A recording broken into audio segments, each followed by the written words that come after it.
Assalamualaikum warahmatullahi wabarakatuh. Selamat sore semuanya dan salam bahagia. Perkenalkan, saya Ana Kartiana, alumni dari 92. Kebetulan pada bincang alumni yang ke-15 ini sebagai moderator untuk kegiatan sehari-hari saya sebagai instruktur senam. Kan di sini saya akan sedikit memperkenalkan sebagai narasumber adalah Dr. Ilmu Ekonomi Arfan Bahtiar, STMT, alumni 93, pekerjaan, dosen teknik industri, Universitas Diponegoro, jabatan, Ketua Prodi S2, Teknik dan Manajemen Industri, pendidikan S1, Teknik Mesin, Univ Diponegoro, S2, Teknik dan Manajemen Industri, ITB, S3, di Technical University of Berlin, Jerman sebagai Institut Ekonomi Inovasi. Luar biasa sekali ya narasumber kita dengan segudang embel-embel, segudang pengalamannya tentunya akan sangat menarik buat perbincangan pada sore hari ini. Untuk tema hari ini kita akan mengusung mengenal standar produksi. Untuk sesi pertamanya 30 menit pemaparan dan untuk 15 menit tanya jawab. Demikian, silahkan untuk Mas Bahtiar ya, monggo dipaparkan waktu dan kesempatannya, disilahkan. Baik, terima kasih Mbak Ana. Assalamualaikum warahmatullahi wabarakatuh. Selamat sore rekan-rekan alumni SMA 1 Slawi yang saya hormati. Salam sehat selalu. Mohon izin share screen, Ibu Moderator. Oke.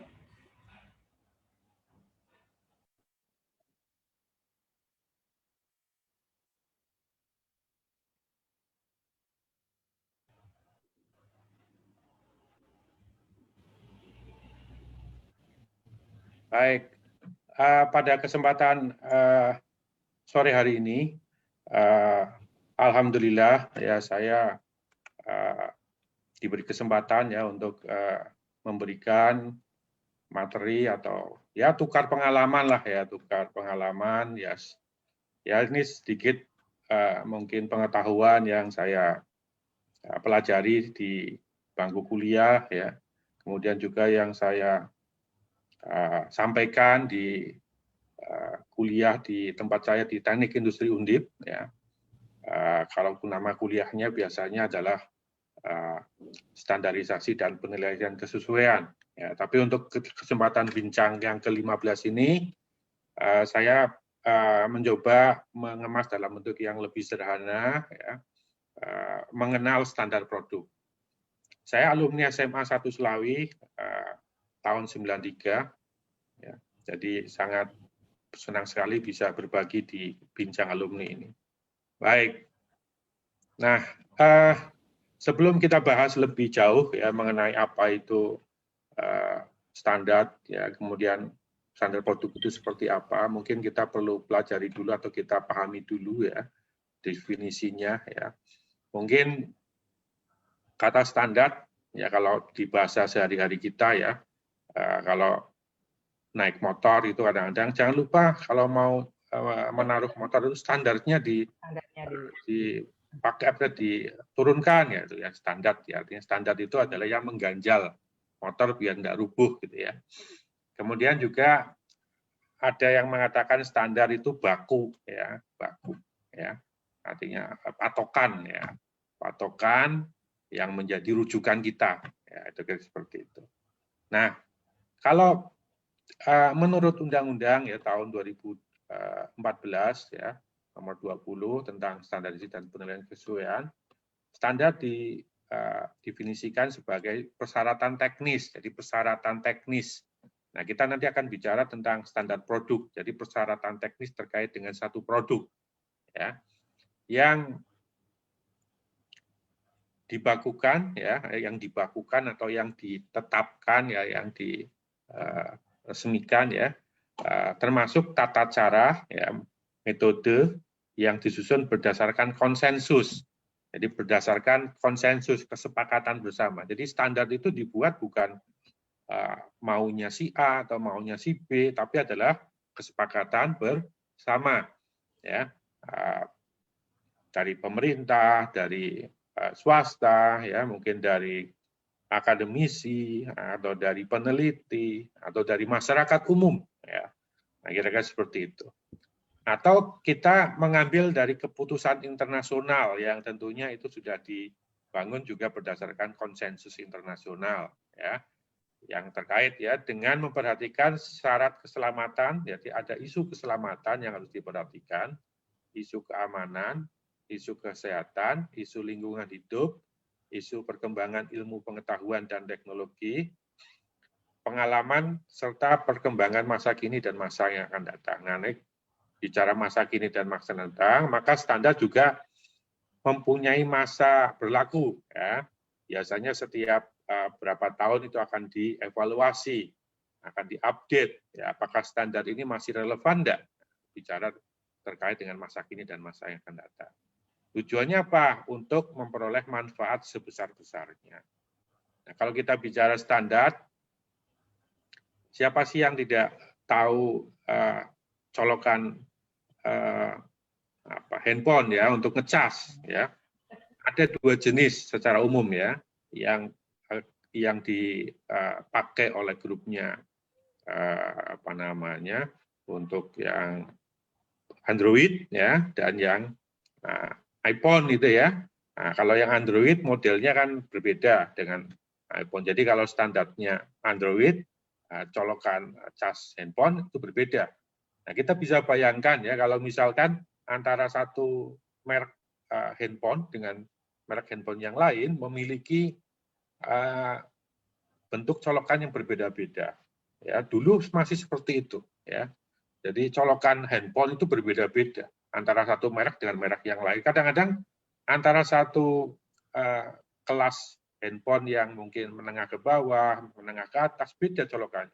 Nanti menjadi problem ya bagi banyak orang ya, bagi pengguna handphone, karena kita nggak bisa pakai colokan yang berganti-ganti ya, pinjem dong colokannya misalkan seperti itu. Nah kemudian berkembang kesepakatan ya, akhirnya ditetapkan standar untuk colokan charger itu seperti ini. Semuanya menjadi seperti ini. Sekarang hanya ada dua ya. Itu contohnya ya, contoh colokan sebagai sebuah standar. Coba bayangkan kalau kita tidak ada kesepakatan seperti itu, maka tidak efisien ya teknologi atau barang yang kita miliki ya. Kita harus punya colokan banyak karena punya handphone yang bermacam-macam. Ya, tapi kalau cuman dengan colokan yang sama, handphone yang bermacam-macam, colokannya tetap satu sama saja. Lebih efisien ya. Tentu penggunaan resource sumber daya alam juga menjadi lebih efisien. Kira-kira seperti itu. Baik.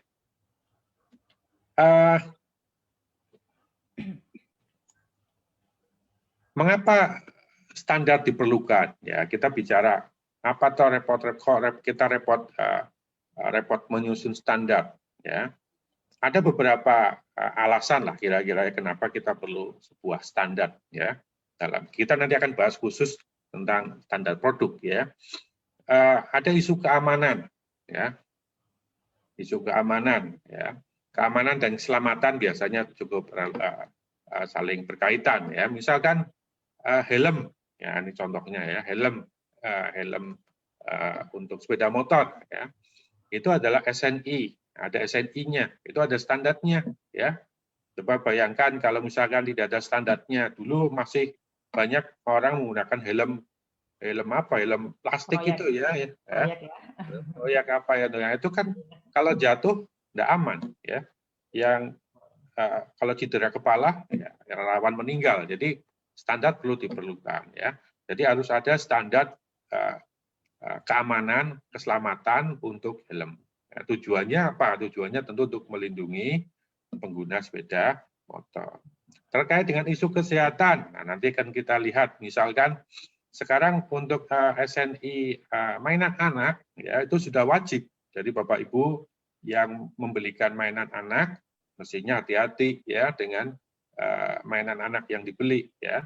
Ada SNI-nya enggak? Ya, sudah mendapat sertifikat apa enggak? Ya, karena kalau mainan anak bahan catnya ya, bahan catnya itu mengandung zat-zat berbahaya ya bagi anak-anak, itu rawan ya kesehatan. Karena anak sering mungkin memasukkan mainan anak ya, mainannya ke mulut ya, itu kan akan tertelan bahan. Itu bahaya sekali. Jadi tentu kita perlu standar untuk melindungi masyarakat. Kemudian isu lingkungan tentu sudah bisa dipahami ya, bagaimana tambah tahun ya tambah maju ya, isu lingkungan itu menjadi isu yang penting ya, karena terkait dengan isu sustainability ya. Kalau kita pakai barang yang merusak lingkungan, tentu juga kita tidak harapkan seperti itu ya. Kemudian pada akhirnya yang paling penting ya akhirnya adalah efisiensi dalam kegiatan ekonomi ya. Kalau standarnya berbeda-beda tentu tidak efisien ya, praktisnya seperti itu ya. Bagi produsen ya itu tidak efisien ya. Ya dalam beberapa kasus bisa aja misalkan ukuran baju ya itu standarnya kan lain-lain ya. Ada yang XXL ya, ukuran standar ukuran ya, ada yang S misalkan ya, dari yang paling kecil sampai yang paling besar ya. Tetapi ini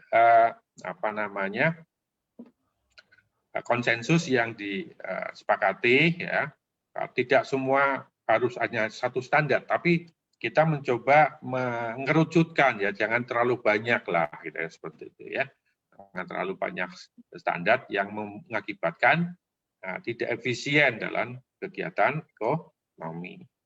Dan yang paling akhir ya, alasan yang paling penting itu adalah kemaslahatan bersama ya.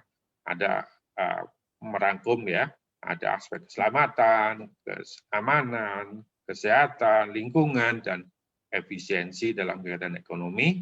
Maka ini adalah ujungnya adalah kemaslahatan bersama untuk pengguna, untuk produsen, untuk pemerintah, untuk generasi yang akan datang. Nah, kira-kira seperti itu ya, kalau lingkungan bicara generasi lagi. Baik, saya akan coba putarkan sedikit video di YouTube yang mungkin cukup bermanfaat ya. Saya coba share sebentar ya. Oke, jenis standar ya.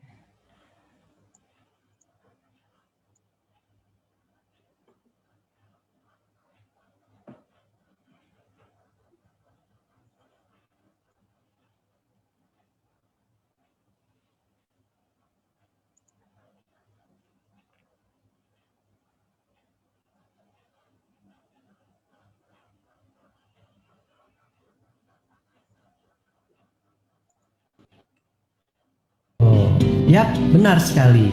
Badan Standarisasi.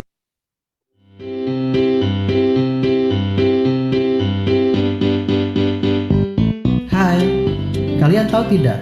Selama ini, tanpa kita sadari, ada standar di sekeliling kita. Bukan standar itu yang dimaksud. Nah, lalu apa sih standar itu? Ya, standar adalah persyaratan teknis atau sesuatu yang dibakukan termasuk tata cara dan metode yang disusun berdasarkan konsensus semua pihak atau stakeholder terkait.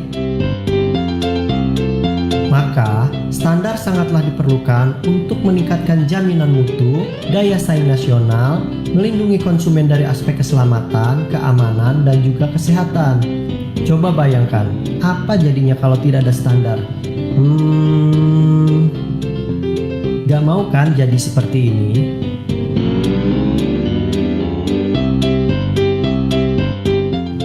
Tentu kalian tidak asing lagi bukan dengan logo yang satu ini?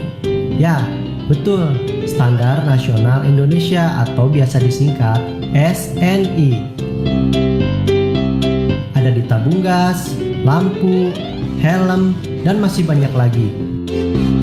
SNI adalah standar yang berlaku di wilayah Negara Kesatuan Republik Indonesia. Nah, kalian tahu juga tidak siapa sih yang membuat SNI? Ayo. Yap, benar sekali. Badan Standarisasi Nasional yang biasa disingkat BSN. Badan Standarisasi Nasional dibentuk pada tahun 1997. Kedudukan dan fungsi BSN kini telah diperkuat dengan ditetapkannya Undang-Undang Nomor 20 Tahun 2014 tentang Standarisasi dan Penilaian Kesesuaian. BSN adalah lembaga pemerintah non-kementerian yang mempunyai tugas pokok mengembangkan dan membina kegiatan standarisasi di Indonesia. Dengan standarisasi, suatu produk akan terjamin kualitas dan keamanannya. Maka dari itu, ingin aman, sehat, dan selamat, ayo gunakan produk-produk bertanda SNI.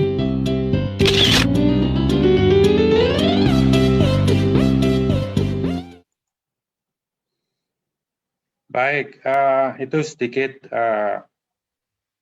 penjelasan ya. Jadi itu jadi materi resmi.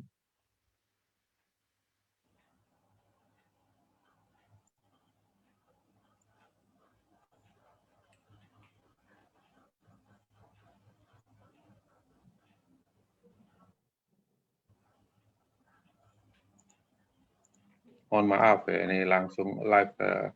Oke, bentar saya lanjut ya ke materi berikutnya.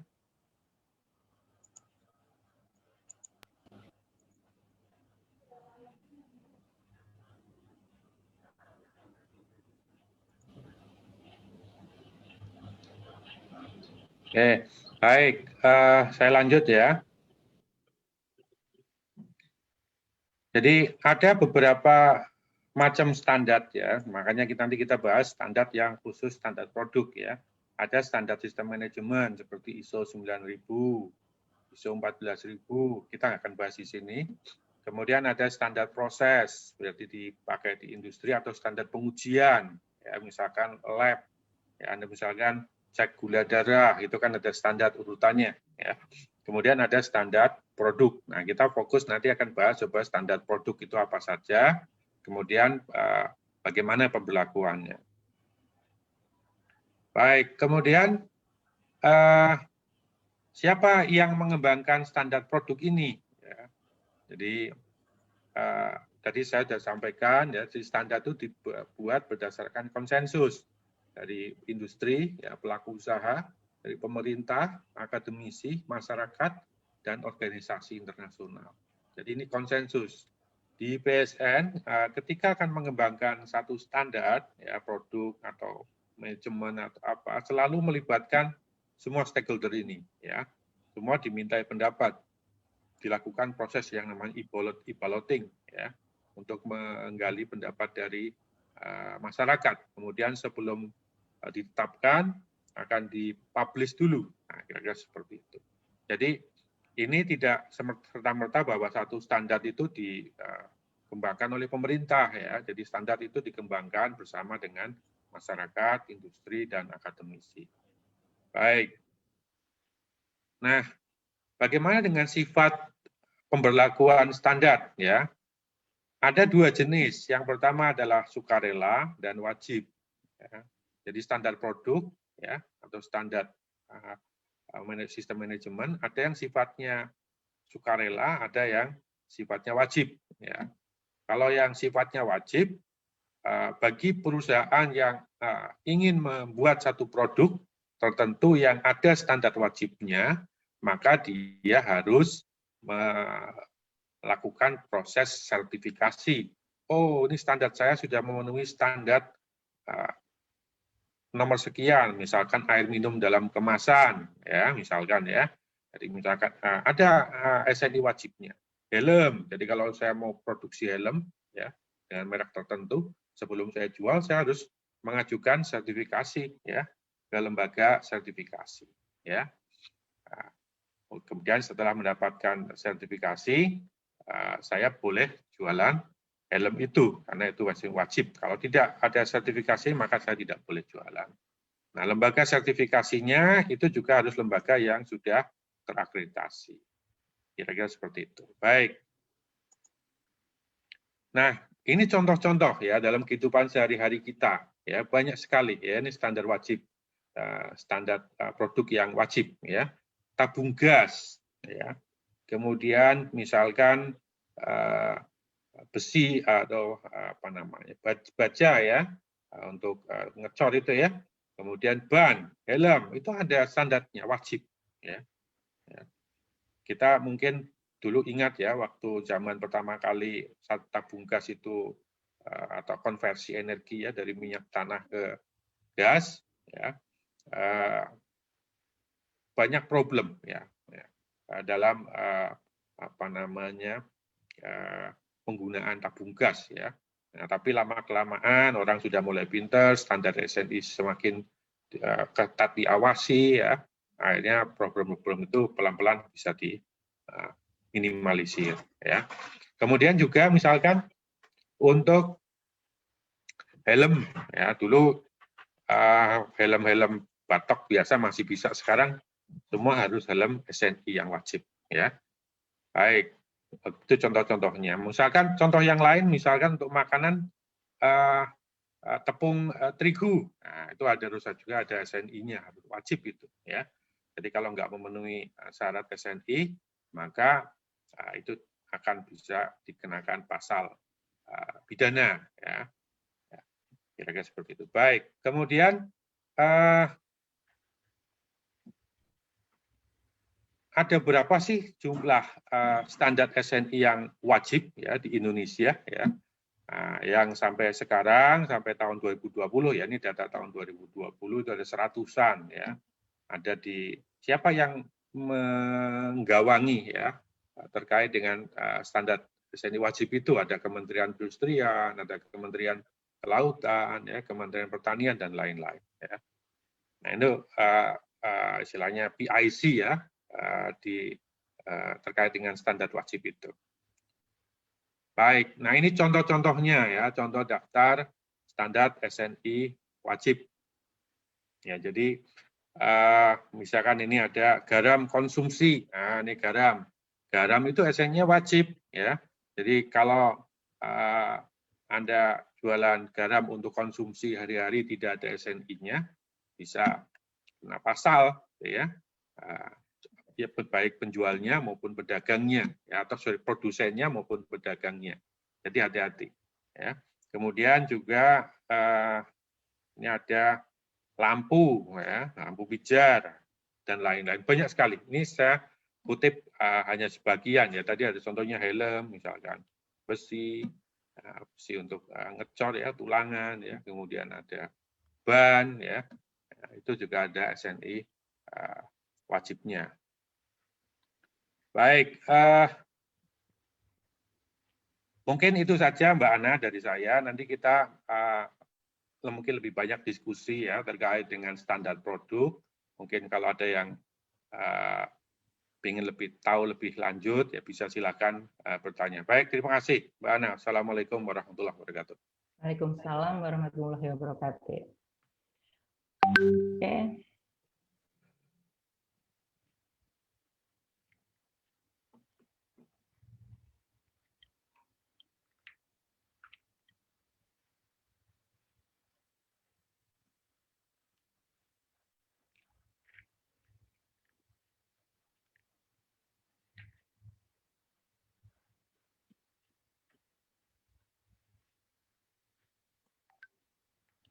Oke, karena sudah tidak ada lagi yang dipaparkan, untuk sesi berikutnya adalah sesi tanya-jawab.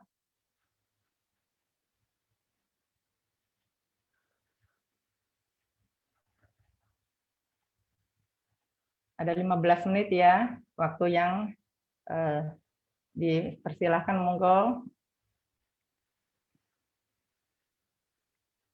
Kalau memang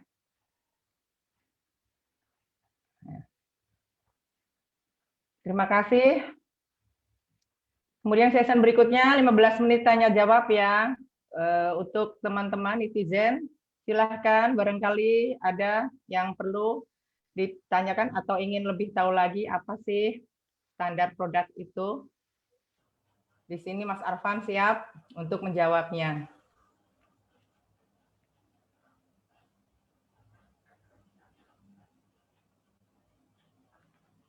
Ya, ini baik. Ini ada pertanyaan dari Mas Abdul Syakur. Nah, ini senior Ya, saya itu. di Undip ini.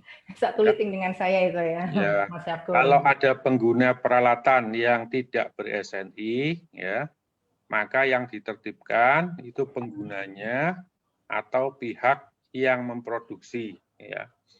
Tentu ini bukan persoalan yang gampang ya, artinya mudah ya, Mas Abdul Syakur, bahwa memang banyak seringkali ya kita menemukan ya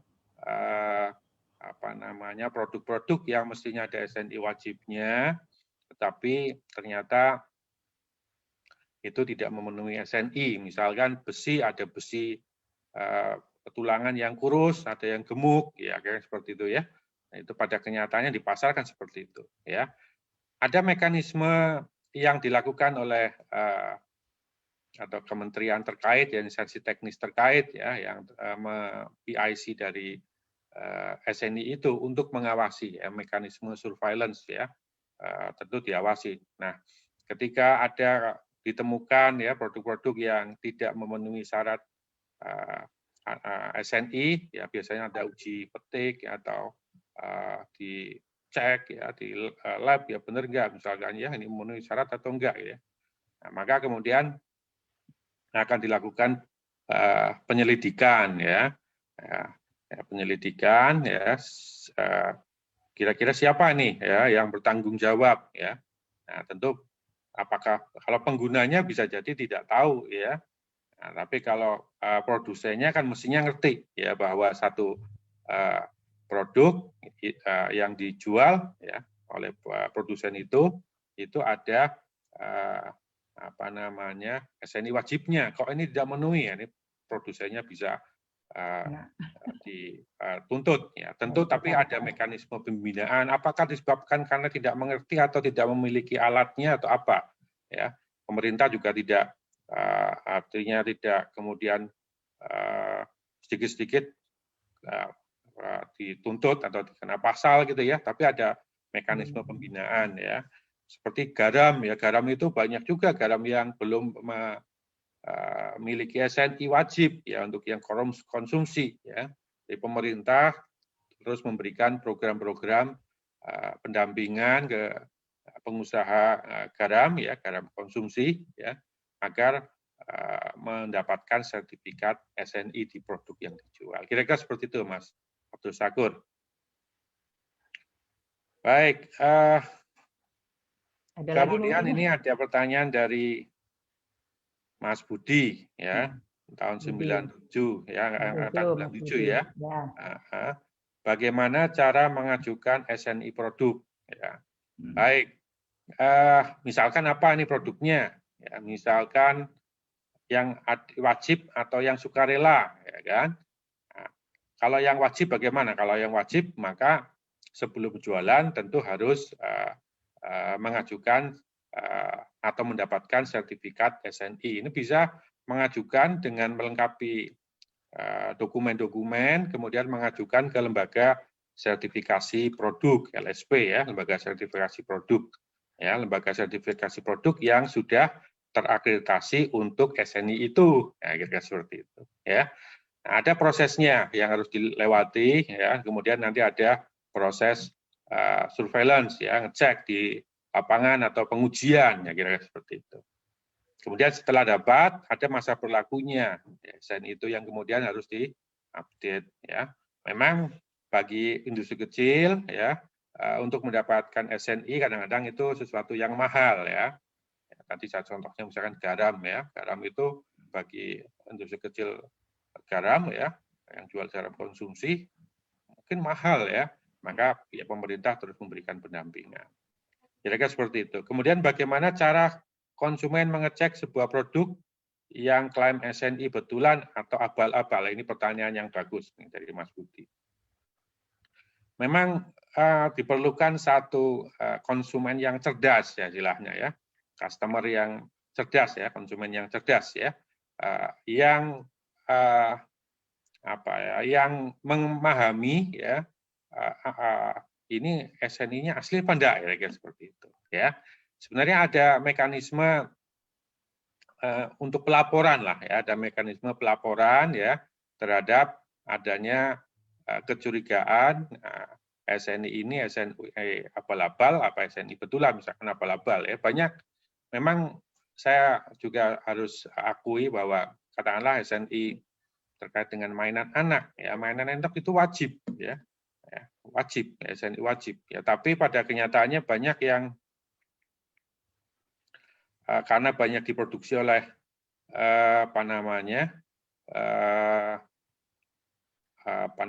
IKM kecil ya, yang tidak memiliki mungkin modal atau memiliki kapasitas untuk mendapatkan, kadang-kadang hanya tempelan-tempelan saja. Kalau kita cerdas, kita bisa ngecek ini SNI-nya betulan atau tidak. Ya. Atau misalkan bagi importir yang mau mengimpor mainan anak dari Cina, itu kan juga ada proses bahwa mainan anak itu harus mendapatkan sertifikat SNI sebelum dijual, kan seperti itu. Ya. Tentu ada sanksi bagi produsen yang melakukan tindak penipuan, kira-kira seperti itu. Baik. Ada lagi nih Mas Arfan ya, ini dari Mbak Aning, ini ada pertanyaan. Iya, katanya. Gimana Mbak?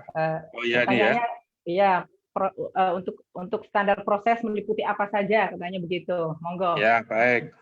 Ya, kita bicara umum dulu ya, bahwa di industri itu kan juga ketika melakukan kegiatan produksi, ya, itu ada proses-proses yang harus dilewati. Ini contohnya ya. Ya, misalkan ya. Jadi ada standarnya ya. Oh, kalau ini standar di industri tertentu. Oh, proses produksi misalkan makanan atau minuman ya. Itu ada urutan prosesnya. Ini menjadi sebuah standar. Itu sering disebut dengan standar proses ya. Walaupun itu bukan standar nasional Indonesia, tapi standar industri atau standar pabrik, kira-kira seperti itu ya. Di urutan standar yang terkait dengan kegiatan proses ya. Kemudian ini apalagi ini ada lagi pertanyaan dari Mbak Betty 97 ya, alumni 97. Ya, bagaimana dengan serbuan produk luar negeri yang membanjiri pasar Indonesia dengan harga murah ya. Tentunya banyak yang belum ber-SNI. Kalau ini bagaimana Pak? Betul sekali Mbak Betty ya. Jadi ya ini tentunya peran dari customer juga penting ya untuk menginfokan ini ada standar-standar atau ada produk yang SNI-nya kelihatannya bodong misalkan, ada penipuan ya, harus melaporkan ya. Itu kalau dari sisi customer yang cerdas. Kemudian dari sisi pemerintah juga terus mengawasi ya produk-produk yang masuk ke Indonesia ya. Ada satu, mungkin ini sebenarnya bukan untuk konsumsi, artinya untuk kalau di perdagangan internasional tidak izinkan ya, bahwa standar itu SNI wajib itu salah satu tujuannya sebenarnya untuk ngeblok ya, untuk mengurangi masuknya produk-produk asing atau produk-produk luar, kira seperti itu ya. Karena kalau mau jualan di Indonesia harus memenuhi syarat standarnya Indonesia, kira-kira seperti itu ya. Nah, jadi salah satu tujuan pemberlakuan wajib ya sebenarnya itu tidak diperkenankan ya tujuan ini ya. Nah, itu adalah untuk ngeblok banjirnya pasar produk-produk luar negeri yang masuk ke Indonesia, kira-kira seperti itu. Jadi untuk proteksi ya produk dalam negeri. Tapi kita juga harus jamin bahwa produk dalam negeri juga tentunya siap ya dengan standar yang diterapkan. Kira-kira seperti itu.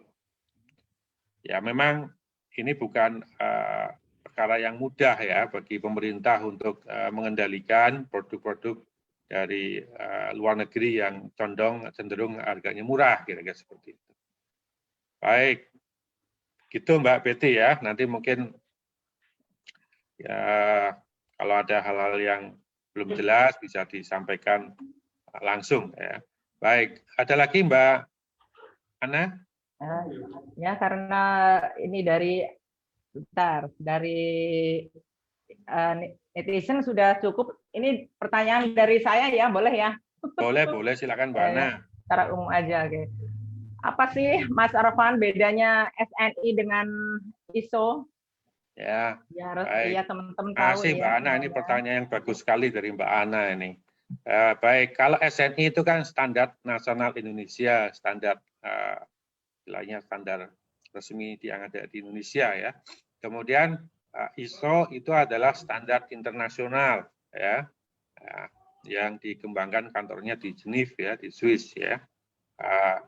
Nah, ketika Indonesia ingin menerapkan standar internasional, katakanlah ISO 9001, maka kita bisa melakukan adopsi standar internasional itu menjadi standar nasional ya. Adopsinya bisa adopsi identik sama persis atau mungkin ada revisi sedikit, bisa jadi seperti itu ya. Kalau adopsi identik, kemudian kita bisa tuliskan SNI ISO 9001, artinya ISO 9001 itu sudah diadopsi secara identik menjadi standar nasional Indonesia. Kira-kira seperti itu ya, Mbak Ana ya. Jadi SNI itu standar nasional Indonesia, ISO itu standar internasional. Ketika ISO mau dipakai di Indonesia, maka bisa dilakukan dengan mekanisme adopsi ya. Kemudian ditambahi tulisan SNI ISO 9001. Kira-kira seperti itu. Oke. Ya. Berikutnya ya Mas Arfan ya, karena masih ada waktu ya. Masih tersisa waktu, ada lagi ya pertanyaan mungkin juga teman-teman biar tambah ngerti. Ini ada istilah akreditasi dan sertifikasi standar produk. Bedanya apa? Ya baik. Tadi memang saya menyampaikan ya ada sertifikasi, ada akreditasi ya. Kalau misalkan gini, perguruan tinggi ya itu mengeluarkan sertifikat untuk mahasiswa. Sertifikat itu adalah bentuknya ijazah. Ya, kira seperti itu ya. Perguruan tinggi mengeluarkan sertifikat untuk mahasiswa yang lulus bentuknya ijazah. Ya. Nah, untuk bisa mengeluarkan sertifikat itu, maka prodi atau program studi yang misalkan jurusan teknik industri di tempat saya ya, maka jurusan teknik industri harus mendapatkan akreditasi dari BAN-PT ya, dari Badan Akreditasi Nasional Perguruan Tinggi ya. Jadi kira-kira seperti itu ya. Jadi kalau akreditasi itu akan menilai kompetensi kompetensi dari lembaga yang akan mengeluarkan sertifikat ya. Apakah memiliki alat yang bisa digunakan untuk menguji itu, ya misalkan terkait dengan SNI air minum dalam kemasan. Kita mau mengajukan sertifikat ke Sukovindo, ya, maka Sukovindo harus melakukan akreditasi ke KAN. Ya, KAN akan ngecek Sukovindo. Sukovindo, kamu betul nggak punya alat untuk menguji air minum dalam kemasan? Punya orang yang ahli enggak? Punya. Nah, maka kemudian Sukovindo mengeluarkan KAN, Komite Akreditasi Nasional akan mengeluarkan akreditasi untuk Sukovindo bahwa Sukovindo berhak mengeluarkan sertifikat SNI air minum dalam kemasan. Ya, kira-kira seperti itu. Ya. Jadi bedanya sertifikasi dengan akreditasi. Ya, seperti itu. Masih ada lagi ya? Boleh ya? Waktunya masih lumayan, silakan. Ya, masih ya. Nah, ini kalau mau dapat sertifikat standar produk itu kemana dan berapa biayanya? Nah, ini ya, berapa biayanya ini biasanya? Ya, ini sebenarnya tadi pertanyaannya hampir sama dengan punya Mas Budi ya kalau nggak salah ya. Mas Budi coba saya lihat. Oke. Ngajukan SNI ya itu ya.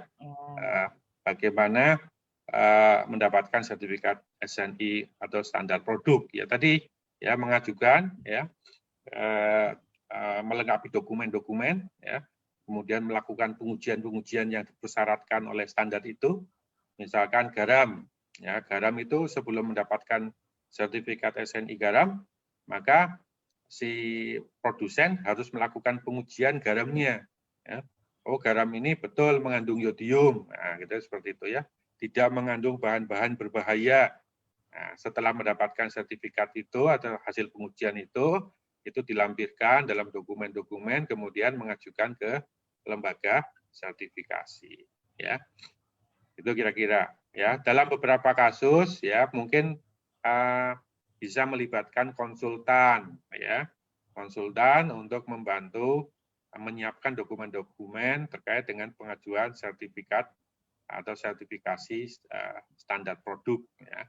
Nah, kira-kira seperti itu. Nah, biayanya berapa ya? Relatif ya. Ketika kita mengajukan ke kan lembaga sertifikasi macam-macam juga ya. Ada yang lembaga sertifikasi yang mungkin bonafit ya misalkan, atau ada lembaga sertifikasi yang kita tidak perlu lembaga sertifikasi yang bonafit, yang biasa aja sementing dapat sertifikat, mungkin biayanya lebih murah, relatif saja ya. Kemudian juga tergantung kompleksitas dari standar itu ya. Nah, ketika standar itu cukup complicated ya, banyak dokumen yang harus disiapkan, banyak yang harus diuji, maka biayanya tentunya akan lebih mahal. Kira-kira seperti itu, Mbak Ana. Oke. Jadi, baik, silakan. Ya, ada lagi ya. Masih ada sedikit waktu, silakan, masih ada waktu. Ya. Bagaimana untuk mengetahui standar produk yang wajib? Nah, ini ya. Memang saya juga tidak hafal ya, ada seratusan ya. Tentu yang umum-umum dulu aja ya, yang dipakai di keseharian kita. Ya, tentu tabung gas, regulatornya ya. Itu juga itu tentu wajib ya. Kemudian lampu ya itu wajib. Kemudian di kita bicara yang sekitar kehidupan kita ya, di rumah kita misalkan ya. Misalkan kulkas ya itu juga wajib ya. Kemudian ban itu wajib ya. Besi untuk ulangan cor itu juga wajib ya. Nah, tadi saya contohkan di slide terakhir ya, itu ada banyak ya. Mungkin ada, kalau mau dilihat semuanya di lampiran terkait dengan daftar SNI wajib, itu ada seratusan yang wajib ya. Air minum dalam kemasan itu wajib ya. Nah, kira-kira seperti itu ya. Nah, Pak, kalau saya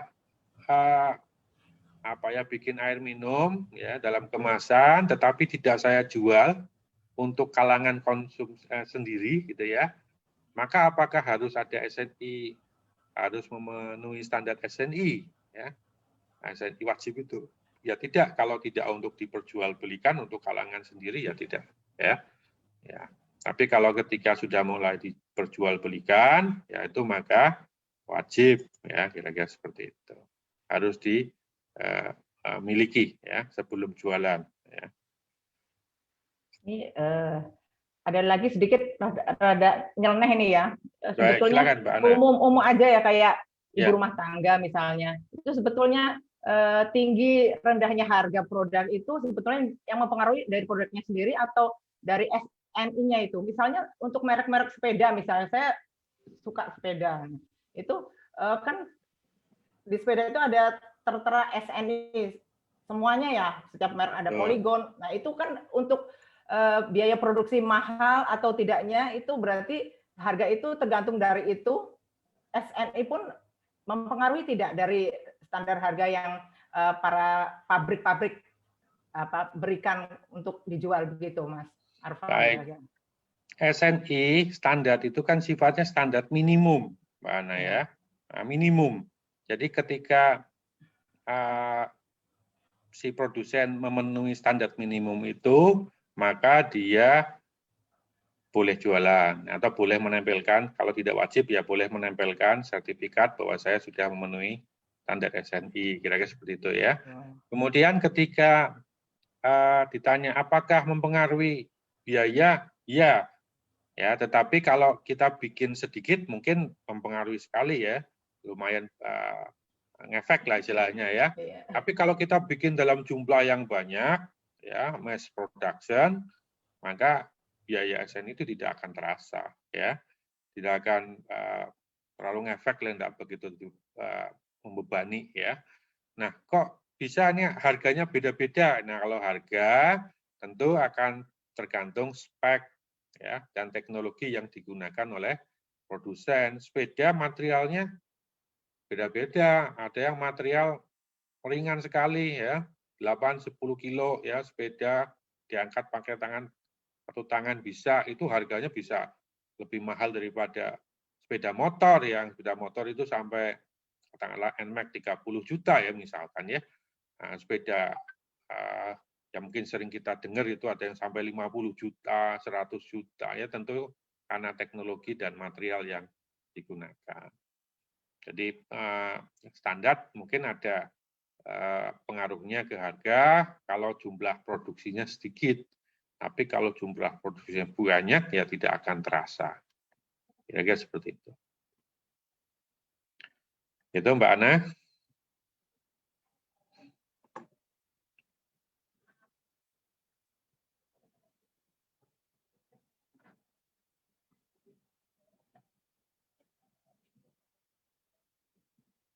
Nah, ini Mbak Ana kelihatannya putus koneksinya ini, ya. Baik, saya coba lihat di chat, ya. Oke.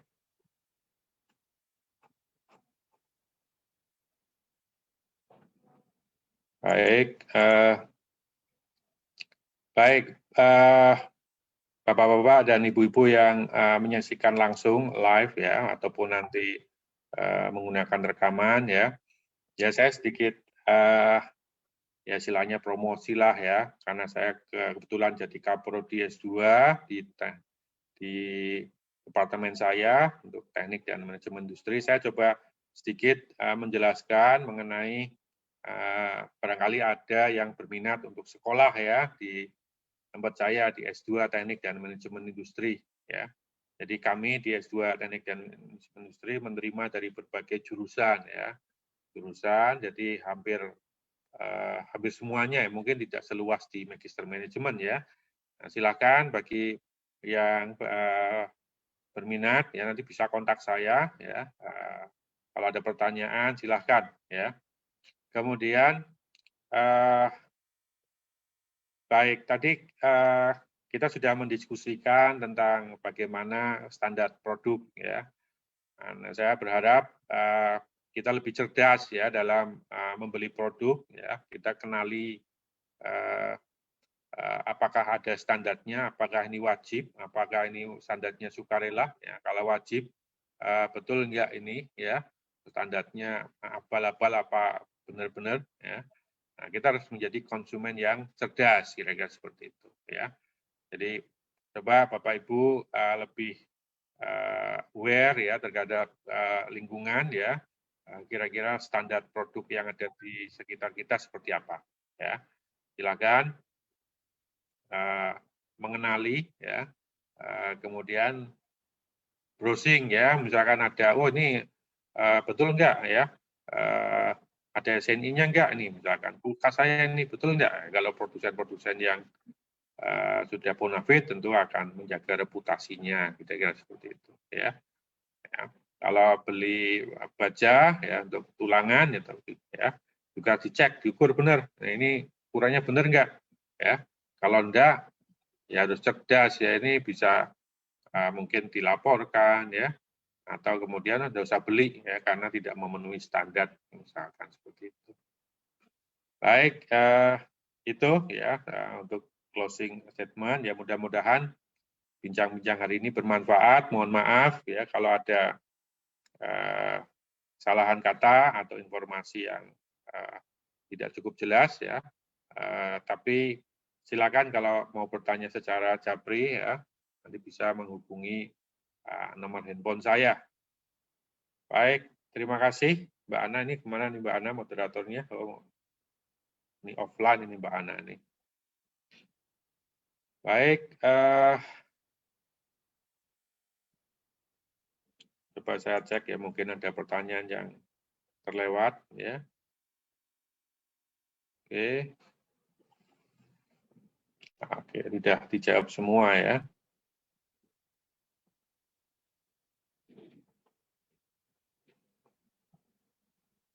Baik, Bapak Ibu yang saya hormati yang sudah hadir, baik secara online ya, live ya, maupun nanti rekaman ya. Mudah-mudahan kegiatan bincang alumni ini terus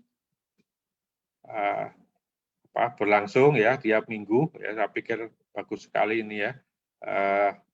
Ya kita bisa share pengetahuan ya, share pengalaman ya, yang mungkin bermanfaat bagi alumni yang lain.